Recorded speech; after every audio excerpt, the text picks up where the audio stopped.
kejujuran itu kan sebetulnya salah satu karakter ya yang perlu ditanamkan sejak dini gitu ya kepada anak. Tidak hanya kejujuran ya, pastikan tanggung jawab, kerja keras gitu ya. Kemudian juga disiplinan. Jujur itu adalah bagian dari pemenuhan hak anak untuk dapat tumbuh kembang dengan baik. Dan siapa yang harus memberikan? Yang harus memberikan adalah orang tua, kemudian guru, masyarakat, hulu hilir semuanya harus paralel. Untuk menjadi generasi unggul dan cerdas. Majulah, majulah, Ikatan Dokter PAUD Indonesia. Bersatulah Ikatan Dokter PAUD Indonesia. Indonesia jaya selamanya.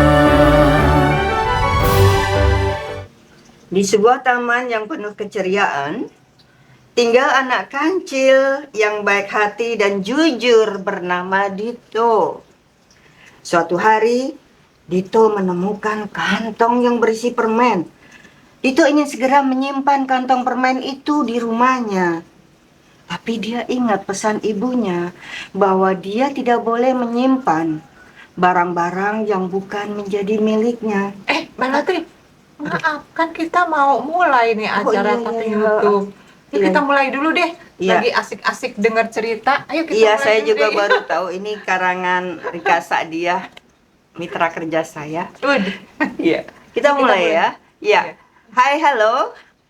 Saya Latri Mumpuni dan mitra kerja saya adalah Mbak Rika Sa'diah. Kita dari Ikatan Dokter PAUD Indonesia, IKAT PAUDI. Yang hari ini kita akan membahas tentang jujur. Jujur itu hebat. Ya. Mbak Rika, karena ini buku juga baru saya ketemu hari ini, bisa diceritakan tentang buku ini? Kenapa Rika? Kenapa kancil yang biasa nakal identik dengan nakal, culas, suka mencuri, timun dan mencuri yang lain, kok tiba-tiba di sini diceritakan tentang kancil yang baik hati dan jujur? Maksudnya gimana jujur itu? Iya, oke Mbak Latri, terima kasih ya. Saya sendiri ini hampir lupa nih buku yang udah 2 tahun yang lalu, dan diminta juga saya ikut andil lah ya tentang cerita kejujuran gitu. Jadi betul tadi kata Mbak Latri, ya selama ini kan kita tahu kalau yang namanya kancil itu identik dengan ya binatang yang suka mencuri mentimun ya teman-teman ya. Nah sekarang ini kita sebetulnya harus mencari figur-figur yang memang positif, yang bagus, yang bisa dijadikan contoh gitu. Jadi saya mencoba ya kancil itu tidak identik dengan ya binatang yang suka mencuri. Nah si kancil ini ya saya kasih nama dengan nama Dito gitu. Jadi perlu juga sekarang teman-teman guru, orang tua juga jangan selalu mengidentikan figur kancil itu adalah binatang yang suka mencuri gitu. Jadi seperti itu sih sederhananya dulu. Iya, jadi kancil yang dulu masa lalu itu adalah kancil yang salah asuhan. Barangkali saat itu kancil belum memperoleh pendidikan karakter, budi pekerti yang luhur tentang bagaimana berbuat jujur. Kita masuk ke berbuat jujur.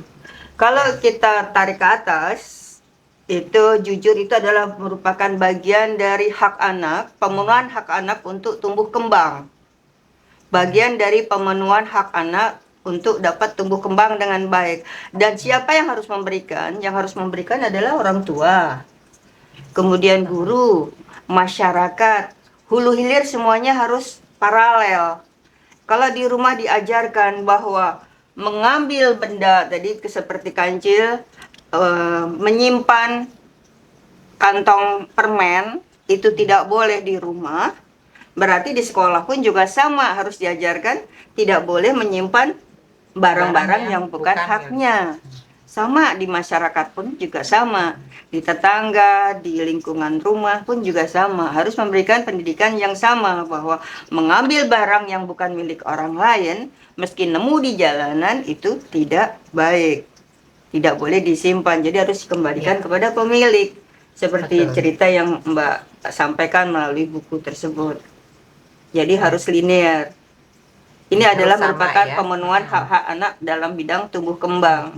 Nah, Terkait dengan pendidikan karakter, Mbak Rika bisa menjelaskan bagaimana mengajarkan kejujuran ini baik di rumah, di sekolah, di dalam masyarakat agar paralel, agar sama persis. Jadi tidak di rumah diajarkan tidak boleh mengambil menyimpan barang milik orang lain, tapi di mungkin neneknya, kakeknya ataupun di dalam masyarakat nggak apa-apa, kalau nemu boleh diambil. Ya. Nah, jadi supaya anak nggak bingung gitu gimana? Ya, oke, baik Mbak Latri, menarik ya tadi yang dijelaskan Mbak Latri. Jadi memang kejujuran itu kan sebetulnya salah satu karakter ya yang perlu ditanamkan sejak dini gitu ya kepada anak. Tidak hanya kejujuran ya, pasti kan tanggung jawab, kerja keras gitu ya. Kemudian juga kedisiplinan. Tapi tema hari ini kan tadi diawali dengan kancil tadi ya, yang si Kancil yang namanya jujur ya. kancil yang jujur dan namanya kancil itu kebetulan Dito gitu ya. Nah, ternyata memang untuk penanaman karakter ya, kejujuran ini ya sama dengan yang lain. Yang pertama itu adalah harus dikasih tahu secara pengetahuan bahwa jujur itu apa sih nak, diajarkan apa itu kejujuran kepada anak. Kemudian nanti otomatis orang tua atau guru dan lingkungan sekitar ya otomatis harus memberikan menjadikan kejujuran itu pembiasaan dan contoh teladan. Nah, ya. Jadi terakhir tidak adalah hanya dikatakan contoh teladan saja bahwa ya, kamu betul. harus berbuat jujur, tapi juga harus diberikan contoh Ya, bagaimana contoh konkret, orang ya. tua berbuat jujur, anak juga berbuat jujur. Jangan sampai nanti kalau ada tamu nanti bilang ibu nggak ada ya. Nah, itu kan sama aja mengajarkan anak untuk tidak berbuat jujur. Nah, itu, ya. Ya. Jadi harus harus betul dikasih tahu, kemudian kita menjadikan kejujuran itu pembiasaan dan kita sendiri harus menjadi teladan dan model bagi anak. Kalau William Corsaro dan juga dalam teori web teori dan juga Uri Bronner itu dalam teori dukungan ekologi sosial adalah bagaimana kita membentuk komunitas-komunitas baik di dalam lingkungan keluarga, sekolah, rumah, bahwa semuanya harus sama-sama memahami tentang pendidikan karakter. Bagaimana menyelenggarakan, bagaimana memberikan contoh teladan bagi anak-anak agar berbuat jujur. Jadi anak-anak tidak bingung di rumah diajarkan apa, di sekolah apa, di masyarakat apa. Itu yang harus kita kuatkan.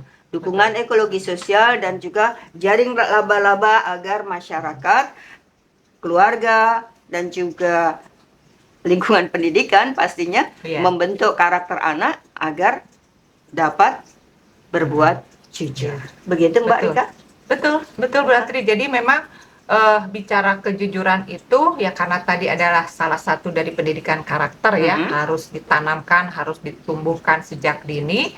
Jadi perilaku yang menunjukkan itu tidak jujur itu harus diberitahu dan juga harus diberikan contoh ya, seperti apa. Kalau tadi kan sering lah saya sendiri mendengar ketika misalnya ada anak diminta orang tuanya bilang mama nggak ada ya, padahal mamanya jelas-jelas ada lagi nonton drakor gitu ya.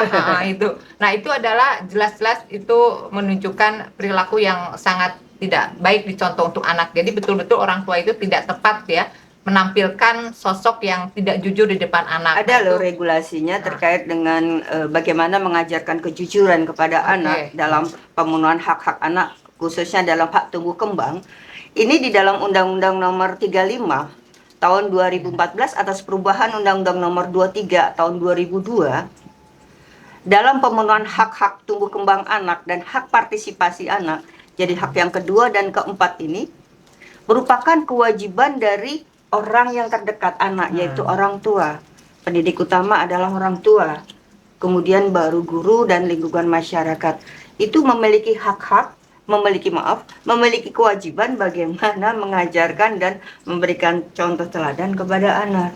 Kalau orang tua tidak mampu mengajarkan kejujuran kepada anak, teladan kepada anak, ada tuh sanksi-sanksinya. Ini yang barangkali selama ini masih kita belum abai. Ternyata ada yang memayunginya ya, karena itu adalah hak anak diberitahu ya untuk diajarkan. Kalau anak-anak tidak kalau anak-anak kemudian melakukan perbuatan yang tidak benar, misalnya tadi mengambil barang-barang yang tidak hak, 1, 2, 3, 4. Ini adalah kue yang berwarna hijau karena baju saya hijau. Jadi saya boleh mengambil 4? Tentu saja tidak. Ini adalah bagaimana kita berlaku jujur. Iya, baik. Oh iya, Mbak Latri. Saya jadi ingat ya, karena di sini kita membawa berani jujur hebat ini ya dari KPK nih. Ini, ya ini. Jadi ini juga menunjukkan ternyata KPK sendiri itu dengan slogannya berani jujur hebat ini menunjukkan bahwa karakter jujur itu penting untuk diajarkan, mengingatkan ya KPK itu bahwa ayo semuanya harus memberikan contoh karena karakter yang paling diutamakan itu adalah kejujuran. Karena menurut KPK itu katanya kejujuran itu adalah inti dari karakter. Ketika anak itu jujur, pasti dia tidak akan melakukan korupsi. Gitu, karena kan kejujuran itu Korupsi sama pengertiannya tadi ya, dari hal yang sederhana. Ya, betul, ya. Kalau kita Jadi, turunkan korupsi itu seperti apa? Korupsi kalau untuk penyampaian kepada anak pastinya ini ada kue 1, 2, 3. mengambil, Di sini mengambil. Saya, Mbak Rika, ada Mbak Yesi, ada Mas Dito, ada Ibu Ros. Berarti kan 1, 2, 3, 4 harus dibagi 4. Nggak mungkin kalau karena saya hijau kemudian saya ambil 4. Ini adalah bentuk-bentuk kejujuran dari di dalam lingkungan keluarga. Karena saya jujur, saya boleh dong pakai ya. Boleh sekali. Karena ini ya, saya juga betul-betul ternyata KPK sendiri sangat menanamkan bahwa kejujuran itu penting loh oleh kita orang dewasa gitu. Iya, dan saya bangga bahwa pendidikan karakter khususnya kejujuran sebagai tiang dari karakter kita diajarkan sejak usia dini. Cantik sekali. Saatnya kita sekarang ngopi dulu ya, ngopi pintar. Saya jadi percaya diri, saya pakai pin jujur. Yuk, kita ngopi dulu yuk, Pak Latri. Mbak Rika, lucu juga ya kita bicara dari buku cerita tentang kancil yang identik dari suka memiliki karakter yang tidak baik, mencuri dan juga culas, curang. Kemudian sekarang kancil telah bermetamorfose menjadi kancil yang memiliki budi pekerti luhur, yang jujur. Kemudian kita bisa cerita juga tentang William Corsaro, Uri Brovensiener, bagaimana mengajarkan dukungan ekologi sosial dan juga jaring-jaring agar menjaga anak-anak tetap berperilaku terjaga, jujur. Ini merupakan karakter yang sangat luar biasa. Pilar utama seorang anak untuk dapat tumbuh kembang, terpenuhi hak-haknya sebagai seorang anak yang untuk dapat tumbuh kembang, ini adalah kejujuran. Mengajarkan kejujuran sejak usia dini. Nah, Mbak Rika bisa menambahkan contoh-contoh tentang bagaimana mengajarkan, bagaimana dukungan ekologi sosial ini dapat menstimulasi anak untuk berbuat jujur? Ya. Oke, baik Mbak Latri ya. Tadi ya kita juga udah banyak sekali ya tadi yang udah diobrolkan ya. Jadi kalau saya menambahkan sedikit aja. Jadi kan kita ini ada perilaku,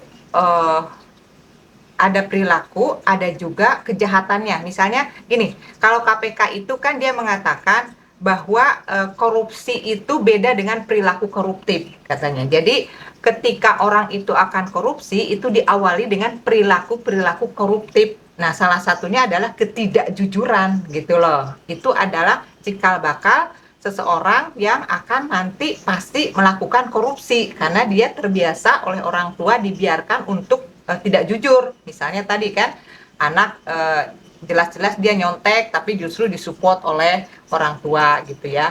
Nah, disinilah pentingnya guru dan orang tua itu ya tanamkan bahwa itu adalah perilaku yang tidak baik gitu. Jadi contohkan, beritahu bahwa menyontek itu adalah hal yang tidak baik. Itu adalah perilaku yang tidak boleh dilakukan karena menyontek itu adalah mengambil hak orang lain, orang yang udah belajar.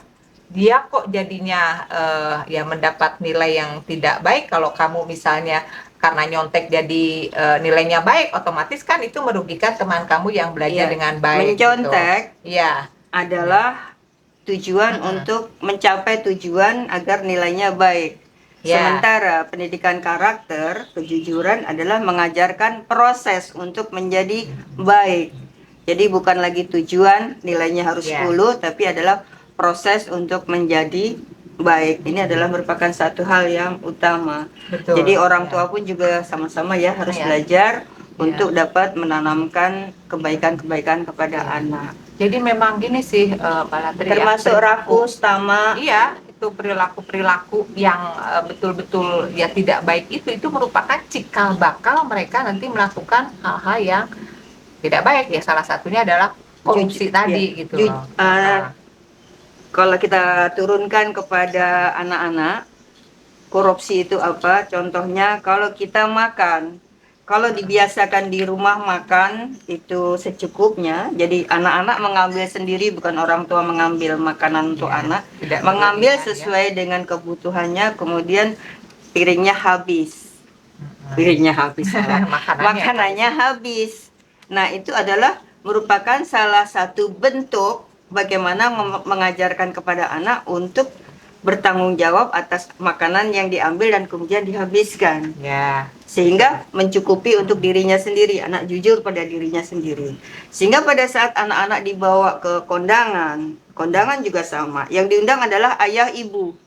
Kemudian membawa anak-anak. Ini orang tua juga mengajarkan ketidakjujuran kepada anak. Membawa anak-anak, yang diundang adalah ayah ibu. Membawa anak-anak artinya adalah beban kos bagi yang mengundang. Dan kemudian sering kita temui bersama, mengambil makanan di luar porsi yang sewajarnya, akhirnya bersisa dan diletakkan di mana-mana. Ini adalah merupakan salah satu benih-benih perilaku korupsi. Betul. Karena mengkorupsi makanan-makanan yang terlalu banyak, walaupun tidak dimakan, tapi justru itu merupakan bibit-bibit scarcity syndrome, bahwa pada saat melihat makanan berlebihan, bukan mengambil secukupnya, tapi mengambil sebanyak-banyaknya. Itu adalah satu perilaku yang nantinya setelah dewasa ataupun nanti terbawa sampai dewasa menjadi tamak, menjadi rakus, kemudian mengambil banyak yang bukan menjadi haknya. Ini adalah perilaku korupsi. Ya, termasuk Mbak ini juga. Rika bisa membuat simpulan atas diskusi kita hari ini? Saya mungkin ini baru keingetan terkait dengan lampu merah, misalnya menyerobot lampu merah, itu kan juga sebetulnya yang bisa dicontohkan kepada anak bahwa kita tidak boleh menyerobot lampu merah, gitu ya, mengajarkan bahwa ya kalau lampu hijau baru boleh kita jalan, kalau lampu merah ya berarti kita stop, gitu ya, karena kita akan merugikan orang lain dan akan membahayakan orang lain. Nah, itu adalah salah satu contoh juga mengajarkan kejujuran kepada anak. Ketika misalnya pengalaman dulu anak saya masih kecil ya, tanpa sengaja saya mendengar gitu, bilang ibunya nggak ada padahal dia lagi nonton drakor gitu ya, bilang mama lagi nggak ada gitu ya, padahal lagi lihat, atau ada tapi tetap lagi tidur katanya, padahal dia sebetulnya lagi nonton drakor. Nah, itu juga adalah contoh-contoh perilaku yang tidak jujur ya, yang perlu kita ya tidak bolehlah dicontohkan kepada anak, sehingga nanti anak kalau udah melihat seperti itu kan pasti akan masuk ke dalam memorinya, sehingga ya perilaku memori jangka itu, panjang ya, yang betul, akan makanya akan mendarah daging pada diri anak karakter ya.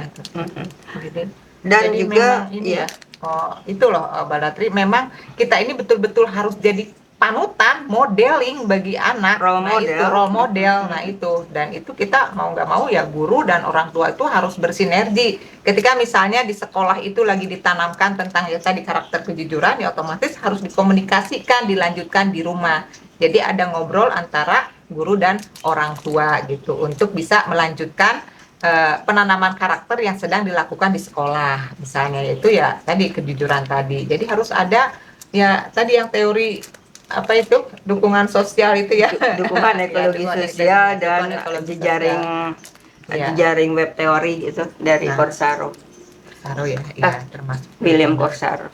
Iya, Mbak Rika, simpulan diskusi kita hari ini kalau boleh dari Mbak Rika apa? Oke, kalau bahasa kerennya katanya closing statement ya dari obrolan kita ya. Wah, closing statement bahasa keren gitu ya. Oke, kalau dari saya, ya menanamkan kejujuran itu adalah sebuah kewajiban bagi kita sebagai orang tua dan juga pendidik ya. Pendidik itu kan tidak hanya orang tua, guru, dan juga lingkungan di mana anak berada. Kita semua punya tanggung jawab untuk memberikan contoh teladan. Nah, saya ingat Mbak Latri apa yang dikatakan oleh Bapak Wakil Presiden mantan yang pertama ya Pak Hatta. Muhammad Hatta ya. Dia kan mengatakan bahwa kurang cerdas itu bisa diperbaiki dengan Dicerdaskan. belajar ya, dengan belajar. Kalau kurang terampil itu bisa ditambah dengan pengalaman ya, kalau nggak salah latihan. Tapi tidak jujur itu sudah sulit diperbaiki. Nah, ini adalah statement yang bagus sekali untuk kita sebagai pendidik ya, orang tua dan juga mungkin guru. Ayo tanamkanlah anak kejujuran sedini mungkin. Karena ketika anak tidak jujur, itu akan membawa petaka juga bagi hidupnya kelak. Itu aja sih, Bu Latri ya. Ya, saya sependapat bahwa kejujuran adalah merupakan satu hal yang utama. Karakter utama bagaimana anak-anak dapat bertumbuh dengan sebaik-baiknya sebagai seorang anak. Dan juga bukan hanya bertumbuh sebagai seorang anak, tapi juga dapat berpartisipasi atas masa depan. Artinya dia mampu mengarahkan dirinya sendiri menuju masa depan yang lebih baik. Karena dengan kejujurannya tersebut. Satu hal terkait dengan multikulturalisme, tadi beberapa disampaikan dari Mbak Yasi dan Mbak Ros, bahwa penghormatan, penghargaan anak kepada perbedaan-perbedaan, latar belakang teman-temannya, kaya, miskin, hemat, boros, dan sebagainya, itu juga merupakan satu karakter yang baik untuk memupuk kejujurannya. Dia jujur, kekuatan saya, orang tua saya adalah ini. Kekuatan teman saya dengan kemampuan finansial ataupun kemampuan keberadaan hartanya adalah ini. Saya harus mengakui bahwa dia kaya dan saya keluarga yang sederhana. Sama juga, saya tidak memiliki buku yang bagus. Teman saya memiliki buku yang bagus. Saya juara 2, teman saya juara 1 karena dia lebih rajin belajar, karena dia lebih tekun belajar. Saya juara bola nomor 3 karena saya kurang begitu banyak latihan. Teman saya yang juara 1 dan 2 lebih punya keterampilan karena banyak berlatih. Itu juga merupakan salah satu perilaku bentuk kejujuran. Bagaimana menghargai, menghormati kemampuan, kekuatan orang lain, dan bagaimana kita menguatkan diri sendiri. Terima kasih Mbak Rika. Kita Sama-sama. ngopi lagi. Ingat banget ini. Oh, iya. Terakhir saya ingin Jujur mengatakan, itu hebat. Ini buku-buku tentang bagaimana mengajarkan satu hal kebaikan, pendidikan karakter bagi anak, khususnya kejujuran. Ini ternyata di sini ada banyak sekali selain buku yang dibuat oleh Mbak Rika ya. Tadi saya lihat ada satu yang sangat menarik, gambar kucing, karena saya suka kucing. oh iya, jadi gini nih Mbak Latri, jadi ini memang ada beberapa buku ya yang saya buat ya, ada beberapa, dan juga terkait dengan buku yang ditemukan oleh Mbak Latri ini adalah buku yang dibuat oleh KPK gitu ya. Jadi di sini juga adalah contoh-contoh bagaimana kejujuran itu perlu ditanamkan kepada anak. Nah ini teman-teman Ikat Paudi, buku-buku dari KPK ini bisa diakses di website KPK ya, dan kita boleh mengambil, mendownloadnya, dan memintanya pun ke KPK itu bisa sekali, diperbolehkan gitu ya. Tapi kalau buku-buku karya saya ini bisa nanti menghubungi saya kalau yang berminat ya. Ini memang buku-buku yang khusus mengajarkan anak-anak untuk berperilaku jujur. Gitu, ya, bagus sekali. Ya, saya sangat suka, dan ini secara spesifik buku-buku ini mengajarkan karakter benih baik bagi anak-anak untuk dapat berbuat jujur. Jadi secara langsung ini loh contohnya bagaimana mengaplikasikan berbuat jujur dalam kehidupan sehari-hari. Satu yang bagus, apresiasi buat KPK telah menyelenggarakan buku-buku yang dapat secara mudah digunakan oleh para orang tua dan juga anak-anak dan juga guru, bagaimana mengajarkan tentang kejujuran. Dan ada satu buku yang sangat menarik tadi selain buku ini. Oh, saya salah kalau semuanya sangat menarik, tapi bagi saya tadi beberapa yang saya buka di sini, pertama buku gambarnya besar dan kalimatnya sedikit. Ini yang sebetulnya lebih tepat untuk anak usia dini. Jadi Betul. seperti ini, jadi barangkali nanti dapat dipertimbangkan kembali. Kita dapat menulis, teman-teman di Ikat Paudi dapat menulis bersama untuk KPK. Begitu ya Mbak Ika ya? Ya, bisa kita memberikan sumbang saran gitu ya kepada KPK langsung, itu bisa sekali gitu. Mudah-mudahan nanti kan bisa ada kolaborasi ya mungkin ya ke depannya ya antara Ikat Paudi dengan KPK dalam menyiapkan, menyelenggarakan atau ya apa ya yang membantu lah Insya untuk Allah. ya amin ya. Kembali Bisa ke laptop tadi, bagaimana kita memberikan contoh pendidikan karakter jujur kepada anak. Bisakah Mbak Rika memberikan contoh-contoh teladan apa yang harus dilakukan orang tua, apa yang harus dilakukan guru, apa yang dilakukan oleh keluarga, apa yang akan dilakukan oleh masyarakat kepada anak-anak, khususnya anak usia dini, agar dapat berperilaku jujur. Karena selama ini kadang-kadang kita melihat kan di sekolah, anak-anak memperoleh tugas prakarya. Beberapa orang tua datang ke saya menanyakan tentang ada koran, ada ini, mau buat apa, buat clipping. Kenapa harus orang tua yang harus mencari-cari bahan-bahan untuk prakarya? Dan kenapa harus orang tua yang membuatkan? Cukup orang tua juga membuat, anak juga membuat. Jadi memberikan contoh itu lebih baik mungkin ya. Mbak Rika bisa memberikan contoh yang lain selain prakarya ya itu ya. Jadi ternyata bukan hasil karya anak gitu ya, justru malah orang tuanya. Itu kan sebetulnya ya melatih ketidakjujuran itu orang tua seperti itu ya, berarti ya otomatis. Kalau contoh yang lain ya sebetulnya simpel ya, untuk anak usia dini itu ya tidak nyontek mungkin ya, kemudian juga jujur mengembalikan ketika diminta tolong untuk membeli telur misalnya ya, Uang anak itu kembalian. uang kembaliannya jujur dikembalikan kepada orang tua. Jadi ketika anak jujur mengembalikan uang kembalian itu perlu loh diapresiasi oleh orang tua loh Bu Latri ya. Bagaimana cara orang tua mengapresiasi, dan juga itu tadi, kalau anak membuat sesuatu, melakukan sesuatu, apresiasi dari orang tua itu satu hal yang utama, proses yang utama.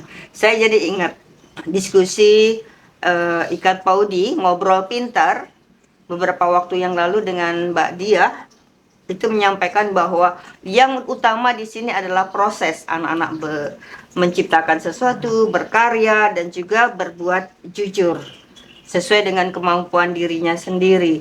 Itu satu hal yang sangat keren terkait dengan bagaimana diskusi kita tentang kejujuran ini. Ya. Jadi betul ya, jadi apresiasi itu penting, tapi proses juga sangat penting gitu. Jadi kalau menurut saya sih dua-duanya penting ya. Jadi kalau misalnya tadi pengalaman Bu Latri bahwa justru kan yang namanya apresiasi itu justru kadang-kadang menimbulkan hal yang membuat anak-anak itu mengabaikan proses yang udah dilakukan, karena yang penting kan aku mendapatkan apresiasi gitu ya Bu Latri. Iya, yang penting tujuannya, nilainya. Orang kan tua juga kadang-kadang begitu. Iya, ketika misalnya nih anak melakukan kesalahan tanpa sengaja, dia menumpahkan air dalam gelas gitu ya Bu Latri ya.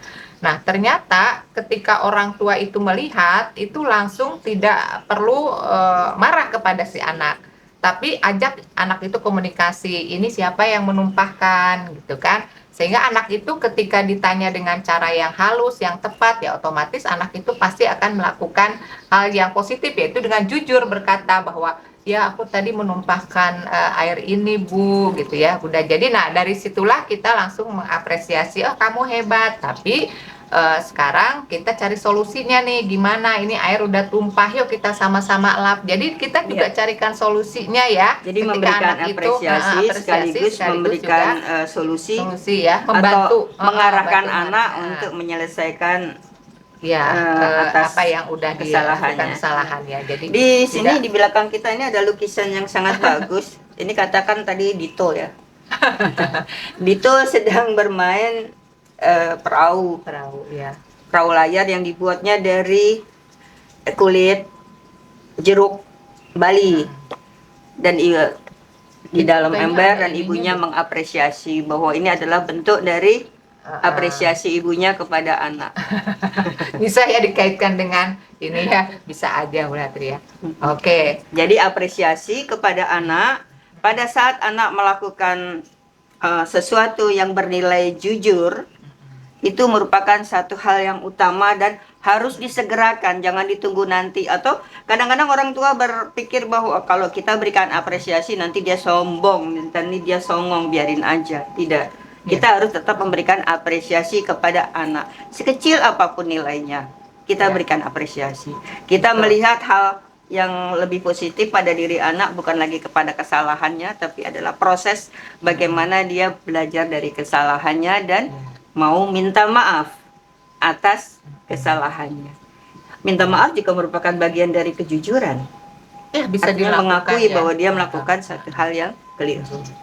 Jadi sebetulnya kan ketika anak itu juga ya salah satu untuk menanamkan karakter kejujuran anak itu juga ya bisa dengan menepati janji gitu. Karena kalau misalnya kita tidak menepati janji kepada anak, ya otomatis kita juga mengajarkan ketidakjujuran gitu ya, berarti ya. Jadi ya otomatis kita ini ketika misalnya memang sudah berjanji dan ternyata kita berhalangan, ya sampaikan kepada anak, ibu minta maaf, ibu tidak jadi mengajak kamu misalnya untuk jalan-jalan ke mall, tapi janji ibu akan mengganti di hari lain. Jadi disampaikan. Ketika kita berjanji ternyata tidak ditepati, ya kita berikan alasannya dan otomatis kita juga harus mengganti. Jadi tidak perlu diabaikan, biarin aja lah gitu ya. Karena anak juga nggak nanya. Nah itu hal-hal seperti itu kan. Kalau Dan bisa orang tidak tua dilakukan. juga satu hal yang wajar kalau meminta maaf kepada anak. Jadi anak-anak juga belajar. Oh, ibuku, orang tuaku bisa minta maaf padaku. Jadi satu hal yang wajar kalau kita segera minta maaf dan tidak mengulangi kesalahan.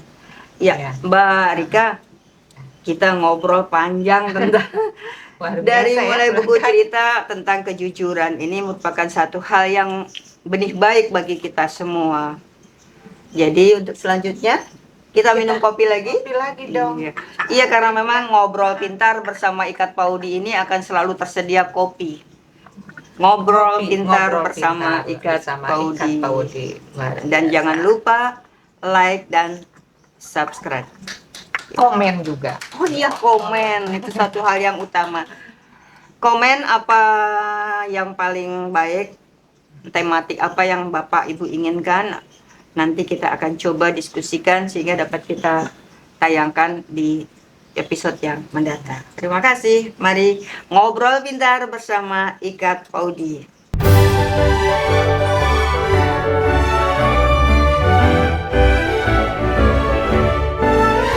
Ikatan Dokter PAUD Indonesia, wadah perjuangan para dokter PAUD Indonesia, mengabdi berbakti untuk wujudkan generasi emas bangsa.